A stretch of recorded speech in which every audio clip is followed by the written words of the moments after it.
Kau je kan kom. Dat lichaam begraven wordt. Maar jij vroeg dus, gaat het nou in het wild op? Maar dat gaat niet echt Ja, maar die wordt dan gewoon opgegeten door jou. Wanneer die warme steeds dan wel samen berouwen, maar in het wild dan kunnen ze het wel And the female can Like conceive when it's 12 that, years I of age. It goes in mating when it's 12 years. At times conceive, at times it doesn't. When it conceives, the gestation period is 8.5 or 9 years like human. But it can give birth to 1 or 2 in a go. And in life, because it takes long time while it's caring for the young one, cares for the young one for 4 years. 3 years breastfeeding the young one, then 1 more year making the young one get used to the group. When the young one is 4 years, then the mother can conceive and give birth to another one. For the mother to be having another baby, the old one can be like 5 years.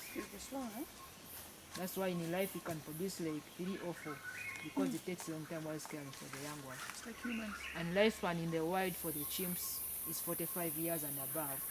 Then captivity is 50 and above. We have just lost 1 chimp in the zoo in Tebe Zoo who was 54 years last year.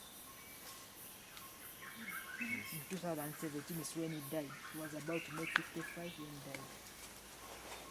He was a male. Did you ever have one of these populations in the hands or shot to investigate or search?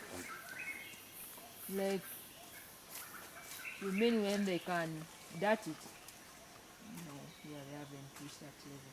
You never get them in the hand. No. No. You never capture them? They tried to dat them in the search side, but alpha male wanted. Yeah, with a gun that you. Yeah, the alpha male wanted to grab the lady who's doing research, and they gave up. You know, chimpanzees are very knowledgeable.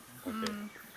Yeah, they haven't reached that level. But in other forms like Udongo and Chibale, they can dat them and see if they are suffering from diseases and the like. I thought about embryo transplantation. By the male. That you bring in from another group, again, another. Yeah, they haven't reached that level. From the intail, inbreeding to the for